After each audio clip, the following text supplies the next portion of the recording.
जी दोस्तों, मैं हूं अब्दुल बासित और आप देख रहे हैं kaleidoscope. FATF financial action task force, आप उसके बारे में सब जानते ही हैं। उसका इजलास होने जा रहा है, बड़ा अहम इजलास बर्लिन में। और ख़बर यह है कि जो हमारी अमूर ख़ारजा की वज़ीर मुमलिकत हैं इनारा बानी खर, वो ख़ुद भी बर्लिन आज शायद पहुँचेंगी ताकि पाकिस्तान का मुक़दमा पेश कर सकें।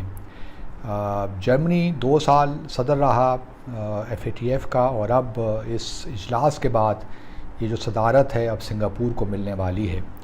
तो इस कॉन्टेक्स्ट से मैं समझता हूँ कि बड़ा मुनासिब फ़ैसला किया है हुकूमत ने, और कि वो इनारा बानी खर साहबा को भिजवाया है उन्होंने बर्लिन में, ताकि ये मामला अब किसी तौर ख़त्म हो जाए और हमें पाकिस्तान को ग्रे लिस्ट से निकाल दिया जाए। सिर्फ पाकिस्तान ही नहीं, इस वक्त 22 और भी ममालिक हैं जो ग्रे लिस्ट में हैं, जिसमें टर्की भी शामिल है और UAE भी है, और फिर ब्लैक लिस्ट भी है, उसमें ईरान और नॉर्थ कोरिया है। तो और ये पहली दफ़ा भी नहीं है, मुझे याद है 2008 में हम ब्लैक लिस्ट में भी थे, लेकिन ये मुख्तसर वक्त के लिए थे। और उसके बाद फिर हमें, जब पीपल्स पार्टी की हुकूमत थी 2012 में, तो हमें ग्रे लिस्ट में डाल दिया गया। फिर PMLN की हुकूमत आई और 2015 में हम ग्रे लिस्ट से निकले। और फिर आप देखिए क्या अजीब हालात हैं कि जब हमारे यहाँ केयर टेकर सेटअप था जून 2018 में, और हम पाकिस्तान इलेक्शंस की तरफ जा रहा था, तो हमें ग्रे लिस्ट में डाल दिया। इस मुनासिब तो ये होता कि इलेक्शंस का इंतज़ार किया जाता, और जब नई हुकूमत आती तो उनके साथ एक किस्म का इंटरेक्शन होता है FATF का, तो फिर हम कहते कि जी हाँ, ये मुनासिब फ़ैसला हुआ है। लेकिन केयर टेकर सेटअप के होते हुए पाकिस्तान में ये फ़ैसला कर लिया गया, तो इससे मालूम, ये बिल्कुल ज़ाहिर होता है कि FATF भी एक पॉलिटिकल इंस्ट्रूमेंट के तौर पे इस्तेमाल होता है। तो वहाँ पे कोई ऐसी बात नहीं है कि बड़ा फेयरली वो चीज़ों को देखते हैं। हालांकि इसमें पहले भी कहता रहा हूँ कि बहुत से ममालिक हैं जो कि फुली कंप्लाई नहीं करते, सिर्फ 11 या 12 ममालिक हैं जो फुली कंप्लाई करते हैं।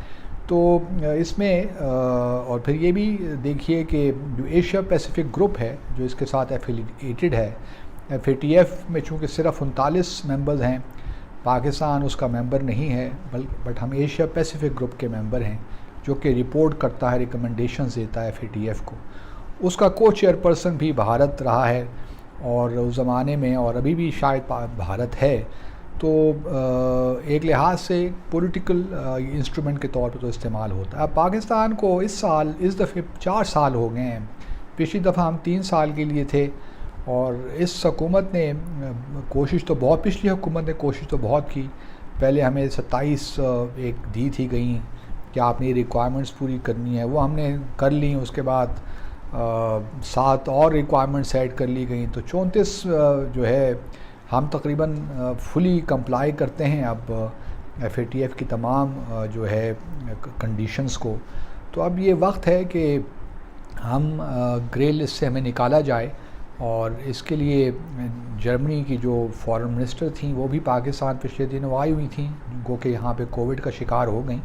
लेकिन मुझे इस बात का यकीन है कि हमारी साइड ने ये मामला उठाया होगा, और चूँकि प्रेसिडेंसी जो है एक जर्मनी के पास है, एक जर्मन साहब हैं उनके पास है, तो इसलिए ये बिल्कुल मुनासिब है कि इनारा बानी खर वहाँ मौजूद हों, क्योंकि बहुत आर्टिकुलेट हैं, और मुझे यकीन है कि पाकिस्तान का मुकदमा जो है एलोक्वेंटली पेश करेंगी, और ग्रे लिस्ट से पाकिस्तान इस दफ़ा निकल आएगा। इस दफ़े लॉबिंग भी कुछ हुई है, और मैं ख़ुद भी ज़ाते ख़ुद जानता हूँ, और मुझे उम्मीद है कि इस दफ़ा, और अगर इस दफ़ा हाकिम बदहन या ना हो सका, तो फिर उम्मीद तो यही है कि अक्टूबर में जो इजलास होगा उसमें फिर होपफुली हम निकल आएंगे। लेकिन ये बात याद रहे कि उस वक्त फिर सिंगापुर के पास सदारत होगी, तो सिंगापुर का इतना पॉजिटिव कोई नहीं रहा पाकिस्तान की तरफ रुझान। और साउथ ईस्ट एशिया में जो हम फुल डायलॉग पार्टनरशिप की भी बात करते रहे हैं, सिंगापुर ही उसको अपोज करता रहा है आसिया में। तो इस लिहाज से अच्छा तो ये होगा कि इसी जो बर्लिन में हो रहा इजलास, इसमें ही फ़ैसला हो जाए, क्योंकि फरवरी में जो हुआ था उसमें यही फ़ैसला हुआ था कि अब जून में जो इजलास होगा उसमें होपफुली, क्योंकि फरवरी में जो इजलास हुआ था उसमें पॉजिटिव रिपोर्ट मिली थी पाकिस्तान को, तो उसके बाद अब कोई वजह नहीं है कि पाकिस्तान को ग्रे लिस्ट में रखा जाए। तो हम उम्मीद करते हैं कि ये जो है FATF का मामला अब ज़रा ख़त्म हो जाएगा, क्योंकि पाकिस्तान ने जहाँ तक मनी लॉन्ड्रिंग का ताल्लुक़ है उसमें भी बहुत इफ़ेक्टिव मेजर्स लिए हैं। जितने भी हमारे लूप होल्स थे, गैप्स थे, हमने उनको प्लग भी किया है। इस तरह काउंटर टेरर फाइनेंसिंग में भी जो काउंटर मेजर्स चाहिए वो भी हमने लिए हैं। तो एक बड़ा इस हवाले से एक अच्छा सिस्टम हमारा इवॉल्व हो गया है। तो कोई वजह नहीं है कि अब हम ग्रे लिस्ट में रहें। तो हमारी यही उम्मीद है कि इंशाल्लाह जो बर्लिन से कुछ अच्छी ख़बर आएगी। और एक चूँकि 4 साल का अरसा बहुत होता है किसी मुल्क को ग्रे लिस्ट में रखने का, और 4 सालों में पिछली हुकूमत ने काफ़ी काम किया है। और हमाद अज़हर साहब जो कि सारा फोकल पॉइंट थे सारे मामले के, उन्होंने भी अच्छा काम किया है। तो अब हम उम्मीद करते हैं कि पाकिस्तान को ग्रे लिस्ट से निकाला जाएगा। देखते रहिए कलाइडोस्कोप। अल्लाह हाफ़िज़।